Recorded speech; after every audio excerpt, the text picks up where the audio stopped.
Bismillahirrahmanirrahim. Assalamualaikum warahmatullahi wabarakatuh.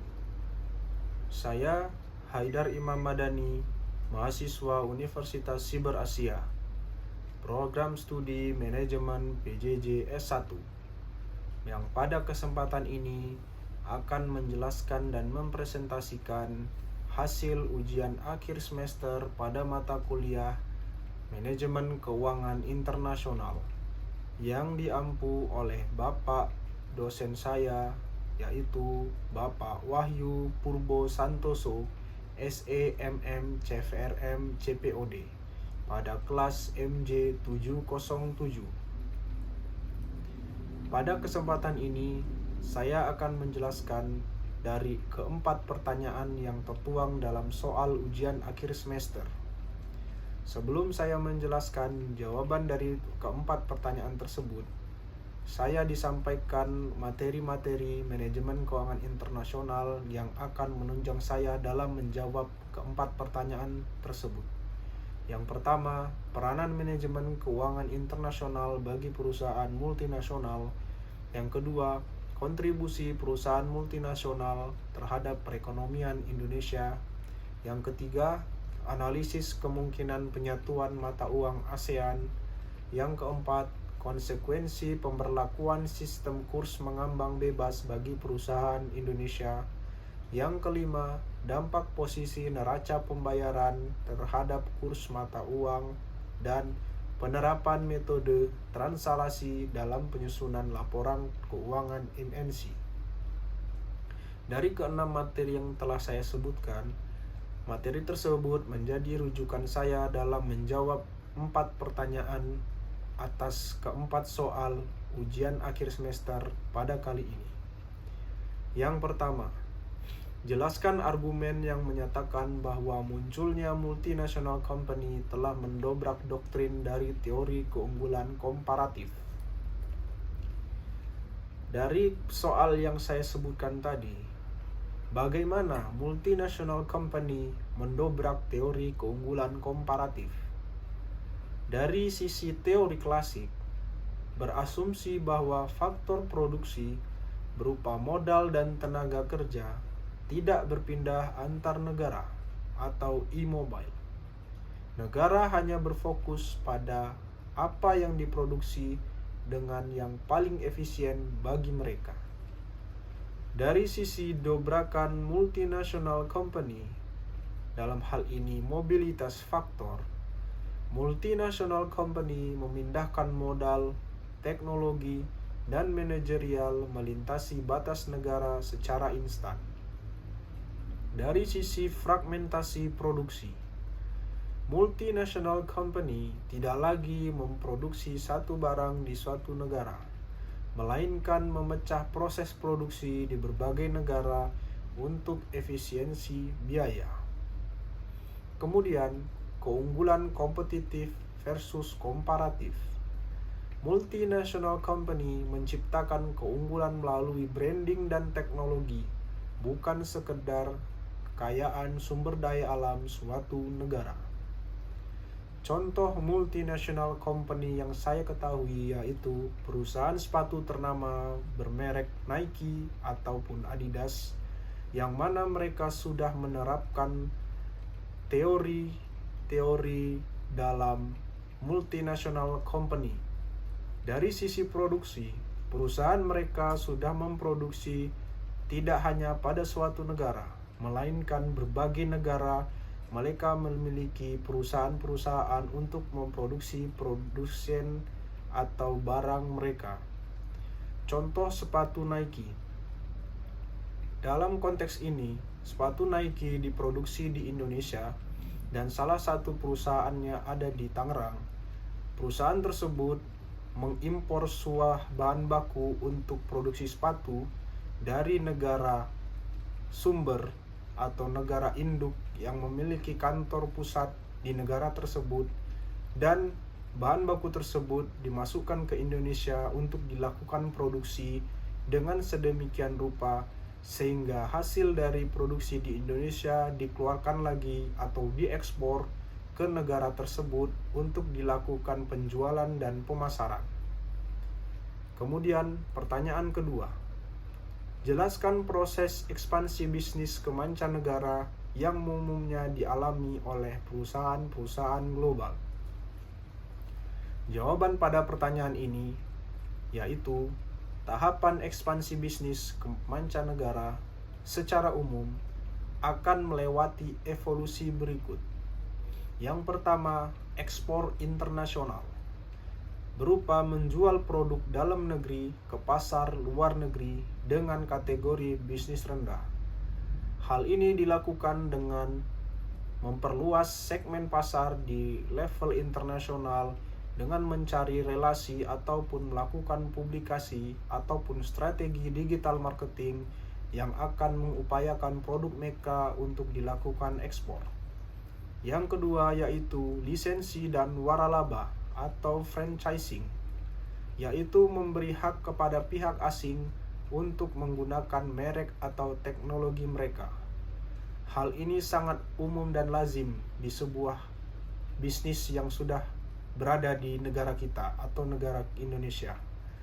Yang ketiga, kontrak manufaktur. Kontrak manufaktur dilakukan dengan memproduksi barang di luar negeri melalui mitra lokal.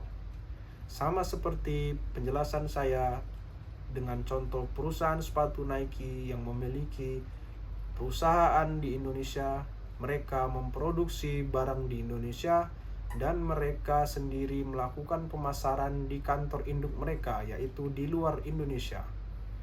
Yang keempat yaitu joint venture, atau dengan membentuk perusahaan baru bersama mitra lokal di negara tujuan.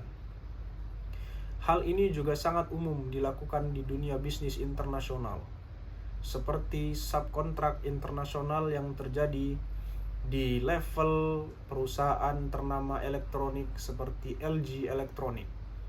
Perusahaan LG Electronic memiliki perusahaan-perusahaan baru yang mana perusahaan tersebut bermitra dengan perusahaan di lokal untuk mensupport alur produksi mereka dalam rangka mengefisiensi biaya produksi sehingga dapat lebih memaksimalkan margin keuntungan. Yang kelima yaitu subsidiari luar negeri atau foreign direct investment atau yang biasa disebut dengan FDI. Itu dilakukan dengan membangun fasilitas produksi atau kantor cabang milik penuh di negara lain, namun dengan tingkat risiko dan kontrol tertinggi. Hal ini sudah sangat lazim dan umum dilakukan di Indonesia. Mereka memiliki kantor cabang di Indonesia berbentuk badan usaha tetap atau BUT, namun pada kenyataannya mereka hanya memiliki kantor dan memiliki sebagai tempat pemasaran di Indonesia. Pertanyaan ketiga, pada sistem mata uang mengambang terkendali, dapatkah kurs berfluktuasi tertinggi? Pada pertanyaan ketiga ini, apakah kurs bisa berfluktuasi tinggi dalam sistem mengambang terkendali? Jawabannya tentu bisa, namun dibatasi oleh intervensi pemerintah. Dalam hal ini, pemerintah akan menerbitkan semacam aturan atau pedoman-pedoman yang harus dipenuhi oleh berbagai pihak dalam menjalankan suatu aturan ekonomian tersebut. Dalam sistem ini, managed float, nilai tukar ditentukan oleh pasar dengan hubungan permintaan dan penawaran. Apabila terjadi kejutan ekonomi yang hebat, kurs bisa berfluktuasi tajam. Disinilah peran bank sentral bertindak sebagai stabilisator. Apabila fluktuasi dianggap terlalu ekstrim atau membahayakan ekonomi nasional, bank sentral akan melakukan intervensi dengan membeli atau menjual falas untuk menenangkan pasar. Yang keempat, jelaskan alasan-alasan manajer keuangan suatu perusahaan dan investor berkepentingan dengan neraca pembayaran suatu negara. Neraca pembayaran atau yang bisa disebut dengan balance of payment di dalam keseharian akuntansi internasional. Dalam hal ini, mengapa manajer keuangan dan investor memantau neraca pembayaran? Yang pertama, indikator kesehatan ekonomi. Balance of payment atau neraca pembayaran mencerminkan apakah suatu negara surplus atau defisit dalam transaksi internasional. Hal itu akan mempengaruhi kondisi keuangan suatu negara. Apabila negara tersebut surplus, berarti di dalam keuangan tersebut mereka mampu mengkapitalisasi aset mereka lebih baik dibandingkan dengan pengeluaran yang mereka lakukan. Namun apabila defisit, mereka banyak sekali pengeluaran namun tidak mampu mengkapitalisasi aset yang mereka punya, sehingga pengeluaran terus melonjak ataupun minus, selisih kurang dibanding dengan kapitalisasi aset atau pemasukan yang mereka miliki. Yang kedua, prediksi nilai tukar. Defisit balance of payment yang terus-menerus seringkali menandakan tekanan depresiasi atau penurunan nilai mata uang lokal di masa depan. Apabila dalam 5 tahun terakhir suatu negara mengalami defisit neraca pembayaran atau balance of payment, maka hal tersebut bisa menjadi indikasi sebuah negara akan mengalami depresiasi mata uang, sehingga hal tersebut menjadi pertimbangan manajer keuangan atau investor untuk berpikir 1000 kali dalam melakukan investasi di negara tersebut, karena banyak sekali pengaruh dalam investasi yang akan dilakukan. Dan yang ketiga yaitu kebijakan pemerintah. Mengapa manajer keuangan dan investor harus melihat kebijakan pemerintah yang dibuat? Karena hal tersebut akan membantu memprediksi apakah pemerintah menaikkan pajak, membatasi impor, atau mengubah suku bunga. Dan keseluruhan hal tersebut mempengaruhi kesehatan keuangan di dalam suatu negara atau dalam suatu aset yang ingin kita investasikan. Yang keempat, menjadi indikator risiko investasi. Balance of payment atau neraca pembayaran akan seringkali digunakan oleh seorang investor untuk menilai risiko stabilitas makroekonomi sebelum menanamkan modal atau melakukan foreign direct investment atau portofolio. Hal tersebut sangat-sangat akan mempengaruhi bagaimana cara melihat suatu kondisi keuangan sebuah negara, apakah negara tersebut layak untuk dititipkan pendanaan atau uang atau investasi di dalam berbagai bidang, termasuk juga dilihat dari sisi kebijakan pemerintah, sosial politik, dan geopolitik dari negara tersebut. Dari keempat pertanyaan yang sudah saya jawab dalam kesempatan ini untuk menjawab ujian akhir semester mata kuliah Manajemen Keuangan Internasional, sudah saya jelaskan secara rinci dan detail. Apabila masih banyak kekurangan dan ketidaktepatan dalam penjelasan saya mohon maaf dan dikoreksi oleh Bapak dosen saya, Bapak Wahyu Purbo Santoso.